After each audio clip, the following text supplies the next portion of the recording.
The benefit is that it's much steadier.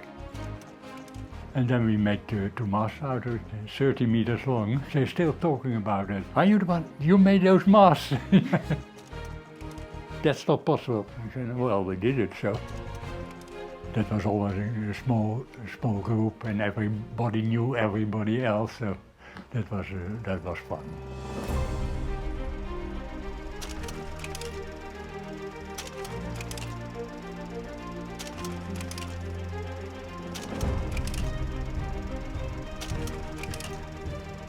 Hello, it's so good to see you again. I am Barbara, and together with my husband Daniel, I restored a historic sailing ship, Flying Coney. A few months back we got in contact with the long-term owners of Flying Coney, Antony and Josje the Baat. They converted her into a sailing ship in the 70s and sailed on her for more than 30 years. They traveled all the way north to Norway and south to Tunisia, so they really know this ship. We spent a lovely afternoon at their place and learned quite a lot about Flying Coney's history. Before we left, we asked them if we could come back with the camera so we can share their amazing story with you. And Antony agreed to give us an interview. And not only that, they also allowed us to use their pictures in this video. So a huge thanks to Antony and Josje. We have a longer version of this interview on Patreon, so if you are interested in that, I put the link in the description.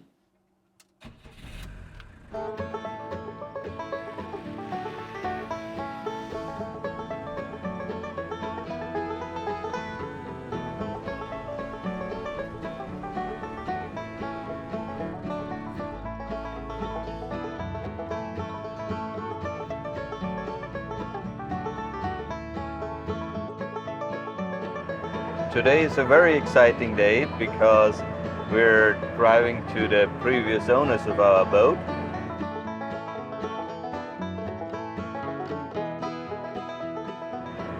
So the people who converted the ship, who rescued the ship from the scrapyard and converted her into a sailing ship back in the 70s and who sailed there for a very long time.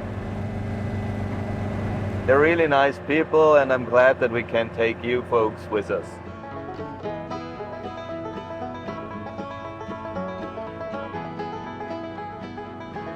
We're almost there, and it was an absolutely unproblematic drive through the Dutch landscapes. They're wide and very flat, which is good because the car doesn't have a lot of power. So it's not really suitable for mountain roads, so it's good that it's flat. I'm now really looking forward to meeting the previous owners.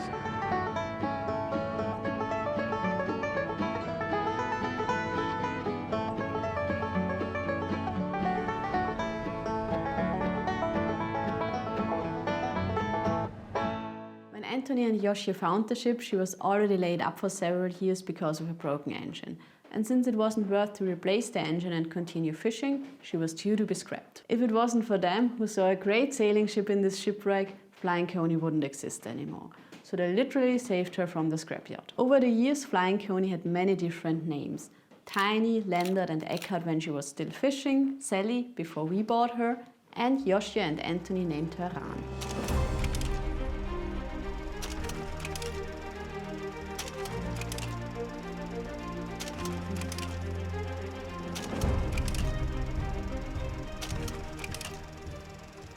There she lay with a broken engine, a big, very big industry engine and a big wheelhouse on it. There was not a real valve, but an old guy who was the owner of the ship, and he was doing all kinds of things so his whole life. Used this boat also as tug to tow another vessel from Ireland to northern Germany and so on. So he had a big crane there, so we took off the wheelhouse, which was 2 stories high because of the old engine that was inside. And we took out the old engine, and it was altogether 14 tons of old iron. That kind of engine, if there's something with one of the cylinders, you just hang it up and you continue with the other 4. Only when that happened at sea, that they forgot to pin it up. So they shot the cylinders through the engine. It came out on the side. The flywheel of that engine was 3.5 tons, broke off and waltzed through the engine room. So there was a generator that was about this high after that. That's the way we found it.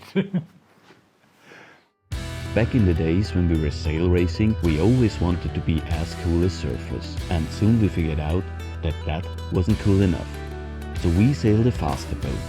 Still, not cool enough. So we sailed a catamaran. Still, not cool enough. So we even sailed a foiling catamaran. That was close, but still, not cool enough. But now we have Surfshark, so we are finally cool. So a huge thanks to Surfshark for sponsoring this video and making us finally cool surfers. And not only that, Surfshark allows us to connect to a server anywhere in the world. There are many streaming providers that are geo-restricted, so you can't use them when you are abroad. And most of the time we don't care. However, this year are 2 major events we have to watch. First of all, the Olympic Games this summer. The Austrian sailors won 2 gold medals, and thanks to Surfshark we could watch them live. And of course the America's Cup. Since we used to sail foiling catamarans, this breathtaking race is a must. And thanks to Surfshark we just choose an Austrian server and can enjoy top-level sail racing everywhere in the world. But Surfshark does even more. Quite often we run out of data on our prepaid SIM card, and then we have to use the public Wi-Fi of our harbor. And as my brother, who knows quite a bit more about internet security than I do, keeps telling me, public Wi-Fis are quite a security risk. Surfshark encrypts all our data and keeps us safe, so we don't have to worry about internet security anymore. So if you want to become a cool surfer yourself and make sure all your data are safe, then use our link surfshark.com/flyingconey to get 4 months for free. And if you're not sure if it is something for you, no worries. Surfshark offers a 30-day money-back guarantee, so you can give it a try with no risk at all. But still I think foiling is pretty cool. At least until something like that happens.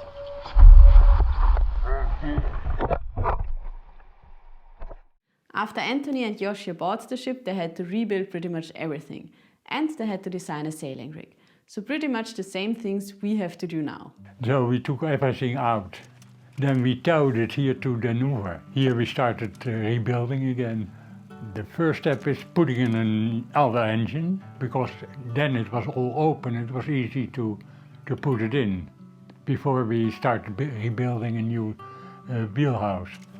We decided to make a sailing vessel out of that, because I knew what kind of ship it was, because it was an old KFK-cutter.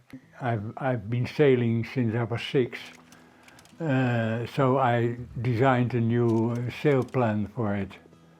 And everything said that I was mad because the mast was much too near to each other. It was only 6 meters between the 2 masts. Yeah, this was a bit based on the rigs of the American schooners, what I did, with a very long boom. They also had those masts so near to each other, those racing schooners, like the America and the famous ones. In the end, the sailing was quite good, so my design worked. Probably the biggest challenge were the masts. They decided to go with wooden masts, and they got 2 enormous trees from Germany, which later became the masts. A story everyone in the harbor still remembers. A friend of mine knew a wood transporting firma, and that came from Eastern Germany, and they got 2 very big trees, 30 meters long, and then in night over the small roads, because you can't come in normally with such a load. It got here, and then they went into the water for nearly a year to water it. And then we made 2 masts out of it together with a friend. They're still talking about it. It was on the harbor. So, are you the one? You made those masts? Of course, we were really curious how she sails, because we kind of do this whole restoration to get a sailing ship in the end. And I have to say, it all sounds very promising.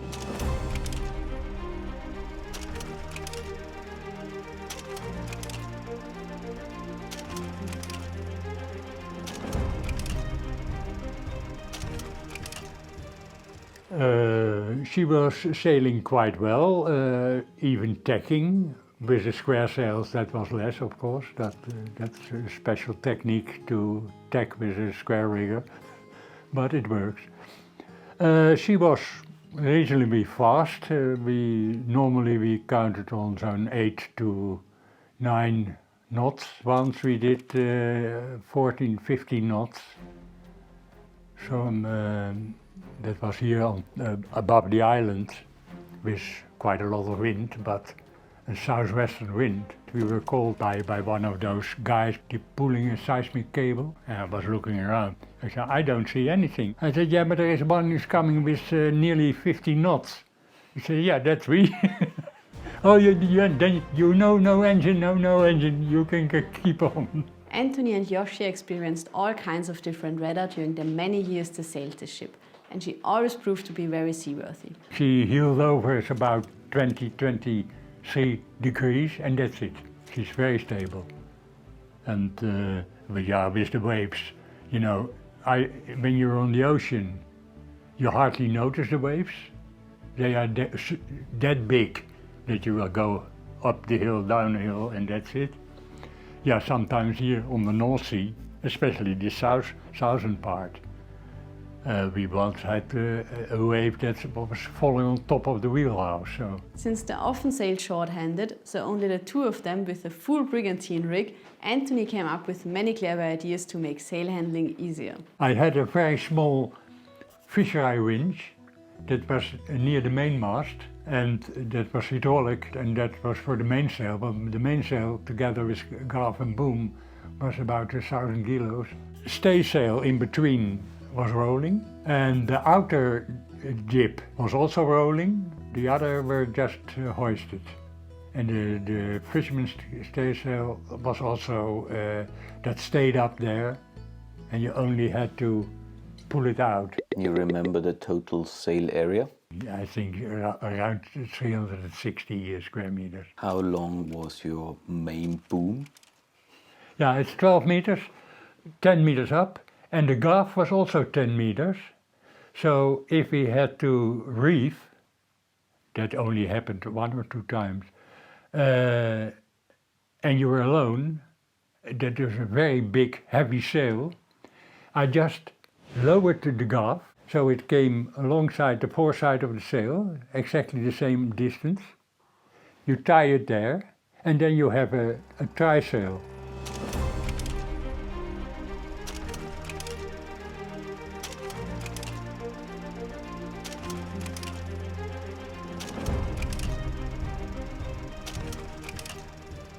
Just like we planned to do, Antony and Josje sailed with guests to many different destinations. We did that for 15 years, charter with passengers, mainly on the Baltic and the North Sea and so on. And also the trip to the Mediterranean, those trips to the Mediterranean, we had passengers on board. And after that, because the rules got stricter and stricter, I made it into a sailing academy, teaching art while being at anchor near an island or so. They even took part in the tallship races several times, a series of races that was started to bring more youth sailors into tallship sailing. At least half of the crew has to be younger than 25 to compete in these races, and we definitely want to take part in this event again as soon as the refit is finished. We did 5 tallship races, I think. Oh, that's nice. Yeah, sailing, we were on the A2 class, the small square riggers, and that was always a small group, and everybody knew everybody else, so that was fun. During all those years, they traveled quite a lot with Ran. They spent a lot of time in the Baltic Sea and traveled all the way up to Norway and south to Tunisia. So Flying Coney already proved herself on many sailing adventures. As soon as we had time, we went out to the IJsselmeer and stayed there for a few days before we returned again. And with Christmas, we were always on the island. We were several times Norway, the west coast, and also to Oslo. Sweden, of course. Sweden up till Örnsköldsvik, That's halfway to Haparanda. And Finland, the south coast, the Baltic states. As soon as after 91 was that, and we were the first foreign ships in Liepaja. There was the whole Russian fleet was still laying there because they didn't have another harbor then, and then we came in.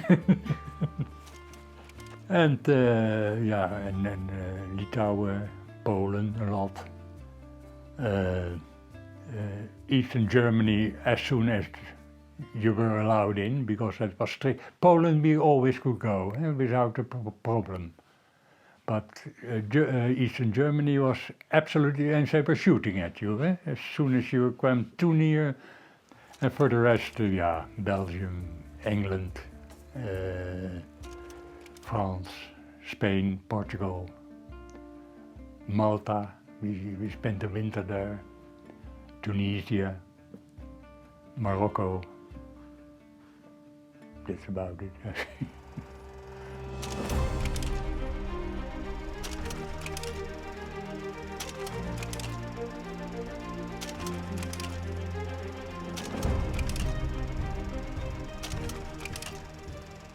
Originally we wanted to put a schooner rig on Flying Coney, so 2 masts, the aft one higher than the front one, and gaff sails on both masts. However, after talking to Antony about her performance as a brigantine and how easy it was to sail a square rigger, we settled for square sails.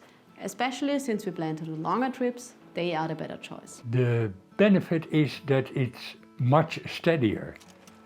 If you use your square sails and she's laying for it, she stays there. Square sails keep her in place. I prefer the square rig, really. It's not that easy with tacking, but tacking at sea is, to my opinion, a bit ridiculous. You have to go, if you go up from here to Norway, and you have to tack to the English coast and back again, and another time, you better wait. Normally then the wind shifts and you can sail there. And it's a lot less complicated than it often looks. And especially for long trips, it's ideal because it's the sails you don't have to watch out for. Of course, there's one thing that is always a challenge with a square rigger: tacking. But Antony is a very experienced sailor, and with a good crew on board, even that was possible. Could you make way to windward with the square rigger as well? Yeah, about 15 degrees, I think. But if you have to tack, the way to go around, normally we choose to go before the wind to turn. Of course, we had to try it how it is to tack against the wind, but then you go and then you have to turn your square sails the wrong way, so they catch wind, so it pushes the bow through the wind. That's very complicated maneuver, and you need at least 5 or 6 men to do that. I must say, we did the Pentland first under sail, and that has 40 knots of stream going through. It's fantastic. When we arrived in the first Scottish harbour, they said, "Were you coming through the thing on the sail? That's not possible." I said, "Well, we did it, so." That was fantastic.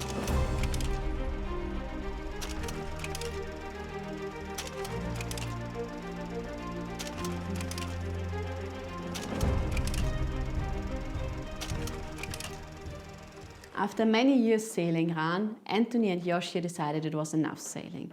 And since the wooden masts needed to be replaced anyway, they decided to make a motor sailor out of her that was easier to handle for just the 2 of them. That's what I decided many years ago, about 20 years ago, that it was enough with sailing. Because I was up in the yard and we were somewhere north of the Orkneys, and it was bad weather, and I was up there and saying, "How you're getting too old to do these kind of things, to run around on the yards." On the other hand, it's quite safe. The masts were over, I had to take off. When we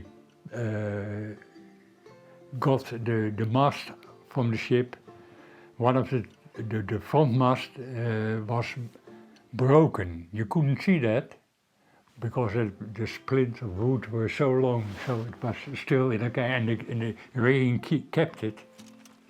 Perhaps that's still from a collision we had with one of the tall ship races with a big fishing cutter. We were starting near Skye, up north of Denmark, with the whole fleet. And we had all the sails up, and there was a big fish trawler that was looking, there were a lot of boats looking to the whole fleet starting, and he hit us, the bowsprit, and I think the mast got such a, the bowsprit broke and all the stays were gone and so on. And I had already come to the conclusion that I was becoming too old for this thing, so we did a modification to a motor vessel with a little bit sail, just more for fun and for show than for anything else. And we built the whole backside on it. And also because the old wheelhouse was, which I put on, but it was also finished, so I had to renew it anyhow. I still in love with that old engine, 3-cylinder Chromhout. And that if that was running, it kept on running forever, you know. I had to go down for every 2 hours to do some oiling, but that's it. Yeah, I had quite a lot of hours, and to restore it costed then 120,000 euros. I couldn't afford that, so. And then I bought this engine for. It's coming from out of a police boat, but was not strong enough for the police boat. They were not fast enough. So I bought it for 4,000 guilders or so. It only had something more than 1,000 hours. It was nearly new. After some more years traveling with Ran as a motor sailor, they decided to sell her. They got a smaller boat instead and continued sailing for many more years. So Antony has told us some very amazing and interesting stories about Flying Coney when she was still a sailing ship named Ran. And for us that means quite a lot, because this period always was a mystery for us, because we found out a lot about her time as a fishing vessel, we found out a lot about when she was a warship, but this sailing ship period was some kind of black hole where we couldn't find any informations, and now we have all these stories. And also that the boat already was a sailing ship with a large sailing rig, and that she worked so well, and that this couple basically did what we want to do once we're finished with the refit. That's quite amazing, and adding all this history to the ship is something that feels really good, and it adds so much more value to the boat. Of course, there are many setbacks when restoring a boat, and you do question what you're doing quite often. That's just the nature of a big restoration project. But now, knowing all this history and knowing what an amazing boat she once was, makes it worth it, and it makes it more fun to invest all the work and money into this restoration project. And I'm proud that we are part of the history now of the ship, and that we're able to bring it back to life.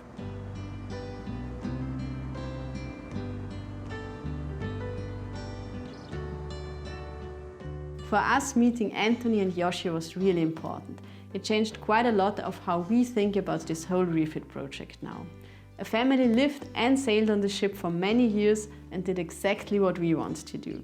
She was a fast, reliable and seaworthy sailing ship, and seeing all these pictures of Flying Coney under sails was really encouraging. So a huge thanks to both of them for sharing their stories and their pictures with us. And if you are interested in more stories about Flying Coney's time as a sailing ship, you should definitely check out the longer version of this interview on Patreon. I'll leave a link for you in the description. And that's all we have time for today. Thank you so much for watching and see you next time when we finally haul out Flying Coney.